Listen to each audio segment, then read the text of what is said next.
Hello to all. So very good evening everyone. कैसे हैं आप लोग? बढ़िया, मस्त, मजे में। मेरे दोस्तों, coaching shipyard limited, another PSU, जिन्होंने अपनी वैकेंसी निकाली है, कुछ दिन पहले इसका मैंने नोटिफिकेशन पढ़ा था, लेकिन बहुत बच्चों का डिमांड आया, सर पहले इसका कुछ कट ऑफ बता दो कि किस तरीके का पेपर रहता है, क्या कट ऑफ इसका एक्सपेक्ट कर सकते हैं, क्या इसका पैटर्न रहेगा क्वेश्चंस का based on the previous exams. तो भी आज हम बताने जा रहे हैं। और साथ ही साथ इस बार जो एग्जाम का जो नोटिफिकेशन आया है के बारे में भी इन डिटेल हम बात करेंगे। किसी भी पीएसयू को एग्जाम देने से पहले हमको उस पीएसयू के बारे में समझना पड़ता है कि हमको बहुत क्लैरिटी देता है कि किस तरीके के क्वेश्चंस पे ज़्यादा फोकस रहेगा अगर वो अपना एग्जाम कंडक्ट कराते हैं या अगर वो अपना इंटरव्यू कंडक्ट कराते हैं।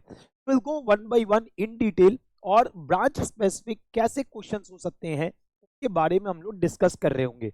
राइट। सो मेरे दोस्त, ये जो आपका पीएसयू है, this is coaching shipyard limited. ये इंडियन पब्लिक सेक्टर अंडरटेकिंग है, जिस मिनिस्ट्री ऑफ पोर्ट्स के अंदर आता है, शिपिंग एंड वाटरवे। ये स्टैब्लिश हुआ था 1972 में कोची में। हेडक्वार्टर इसका कोची है, मिनी रत्ना है ये।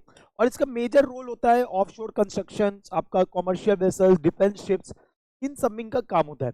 अब अगर हम बात करते हैं इनका जो रिक्रूटमेंट निकला है 2026 का, तो यहाँ पे ये सारे ब्रांचेस के लिए आया है, mechanical, electrical, electronics, naval, civil, safety. और आपका जो मिनिमम क्वालिफिकेशन मांग रहा है वो 65% मांग रहा है। दैट इज आपका जो एक कॉलेज में जो नंबर होना चाहिए वो 65% मांग रहा है आपसे। ठीक है सर। अब यहाँ पे अगर हम बात कर रहे हैं कितने वैकेंसीज निकले हैं इस साल के लिए, तो executive training mechanical 31, electrical 11, electronics 4, naval architecture 9, executive training civil 3, safety के लिए 3, फाइनेंस के लिए 2, ह्यूमन रिसोर्स के लिए 1। ठीक है। अब ये जो आपका एप्लीकेशन निकला था ये 28 जनवरी को निकला था, और इसका लास्ट डेट ऑफ एप्लीकेशन है 20 फरवरी मेरे दोस्त। तो आप इसको अप्लाई कर देंगे। अब यहाँ पे बेनिफिट्स क्या होगा सर, जब आप सेलेक्ट हो जाओगे after the 2 phases of the selection process, तो सिलेक्शन होने के बाद 1 साल का आपका ट्रेनिंग पीरियड होगा। और अगर आपका जनरली क्या होता है कि अगर आपको छुट्टियों पे आपको बुलाया जा रहा है तो आपको एडिशनल पेमेंट होगा, that is 3000 per month, maximum of 3000 per month. आपने 1 साल का ट्रेनिंग पूरा कर दिया, आपको प्लेस कर दिया जाएगा executive training as assistant manager, आप पेश हो जाओगे। और जो पे स्केल रहेगा वो 40,000 टू 1,40,000 होगा। जो बेसिक पे आपका जो होता है दैट इज 40,000। उसके बाद आपके अलाउंसेज है, तो अलाउंसेज भी इन्होंने इन डिटेल यहाँ पे बताया हुआ, आप देख सकते हो। बेसिक पे आपका 40,000 है, डीए आपका 20,720 है, एचआरए अगर आप कोची पे तो at 20% that is 8,000, perks and allowances 14,000, मतलब लगभग 82,720 का आपका रहता है। मतलब लगभग आपका जो सीटीसी रहने वाला है 14.92 का रहने वाला है। तो आपका जो अपॉइंटमेंट होगा डिपेंडिंग ऑन द नीड आपको रखा जाएगा। मे बी आपको किसी प्रोजेक्ट में डाल दिया जाए, किसी साइट पे डाल दिया जाए, डिपेंडिंग ऑन द नीड आपको वो रख दिया जाएगा। अब सर यहाँ पे एज लिमिट की बात कर लेते हैं, तो अपर एज लिमिट 27 साल है एज ऑन 20 फरवरी 2026। तो अगर आप 20 फरवरी 2026 तक आपका आपका जो एज है वो 27 साल है, ठीक है, तो आप इसके लिए अप्लाई कर सकते हो। अगर आप 28 साल हो गए, 20 तारीख को भी हो गए, 21 तारीख को भी अगर आपका 28 साल हो गया, आप अप्लाई नहीं कर सकते। Date of birth condition simple है, applicant should be born on और आफ्टर 21 फरवरी 1999। अगर आप 21 फरवरी 1999 के बाद जन्मे हैं तभी, या उस दिन जन्मे तभी आप इसके लिए अप्लाई कर सकते हैं। ओबीसी रिलैक्सेशन 3 साल का है, 3 इयर्स का है। एससी एसटी के लिए 5 इयर्स है। पीडब्ल्यूबीडी कैंडिडेट्स के लिए जो आपका एक्स्ट्रा 10 इयर्स का होता है वो आपका एज रिलैक्सेशन देखने को मिल रहा है। और क्योंकि वो एग्जीक्यूटिव ट्रेनिंग ह्यूमन में ही है तो इसलिए वहां पे एप्लीकेबल। अब सर यहाँ पे अगर हम बात कर रहे हैं तो इनका जो रिटन एग्जाम होगा वो 60 नंबर का होगा। उसके बाद group discussion, writing skills, personal interview इसमें भी है। तो आपका पहला आपका फेज 1 में रिटन टेस्ट है। फेज 2 में 3 पार्ट है, group discussion, writing skill, personal interview. जहाँ ग्रुप डिस्कशन में 10 मार्क्स, राइटिंग स्किल पे 10 मार्क्स, पर्सनल इंटरव्यू पे 20 मार्क्स, तो totally it will count up to 100 marks. तो आपका जो फेज 1 होगा वो केरला में होगा, तो आपको सेंटर्स का ऑप्शन दिया जाएगा। कैन सेलेक्ट कि आपको कौन सा सेंटर जाना है और वहां पे आपको एग्जाम होगा। लेकिन फेज 2 जो होगा इनके हेडक्वार्टर में होगा जो कि कोची में। ठीक है, राइट। अब यहाँ पे ये जो 60 नंबर का आपका टेस्ट पैटर्न है, ये इसमें क्या क्या रहने वाला है जो इसमें भी समझा देते हैं।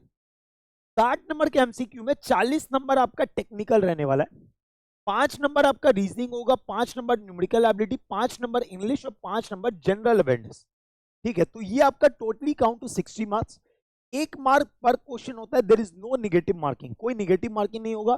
सिंपल सा बात है, 1 घंटे का पेपर है, 60 क्वेश्चन है, तो बहुत लेंदी क्वेश्चंस मुश्किल होगा कि वो देंगे। हाँ, तो ना एकदम सिंपल ना एकदम टफ, मीडियम लेवल क्वेश्चंस रहने वाला है जो हम यहाँ पे एक्सपेक्ट कर रहे हैं। अब सर यहाँ पे मान लो कि आप प्रॉपर मैकेनिकल इंजीनियरिंग नहीं किया है, आपने कोई और जैसे इंडस्ट्रियल एंड प्रोडक्शन किया, तो वो भी अप्लाई कर सकते हैं। तो यहाँ पे लिखा हुआ है, अगर आप अपार्ट फ्रॉम द मैकेनिकल अगर आपने किसी और ब्रांच से इंजीनियरिंग की है जो इक्वालेंट टू मैकेनिकल है, तो आप अप्लाई कर। Same for electrical, naval architecture. Naval architecture में आप देखो, नवल आर्किटेक्चर किया, ऑफशोर इंजीनियरिंग किया, नवल ओशियन इंजीनियरिंग की हुई है, double degree naval architecture, BTech with MTech, naval architecture ship building, naval architecture marine engineering. तो सर ये सारे लोग अप्लाई कर सकते हैं यहाँ पे, ठीक है। तो you all can apply here. Same electronics के लिए बताया हुआ है, सेफ्टी के लिए बताया हुआ है। अब सर फीस की बात कर देते हैं, अप्लाई कैसे करना है। तो आपका जनरल, ओबीसी, ईडब्ल्यूएस के लिए फीस जो लगेगा डेट इज 1000, जो नॉन रिफंडेबल है, और जो अगर बैंक चार्जेस है तो वो लगेंगे। एससी प्लस एसटी के लिए कोई फीस नहीं है। पीडब्ल्यूबीडी ऑब्वियस बात है फाइनेंस में एप्लीकेबल है, तो वो यहाँ पे एग्जेम्प्टेड है फीस को लेके।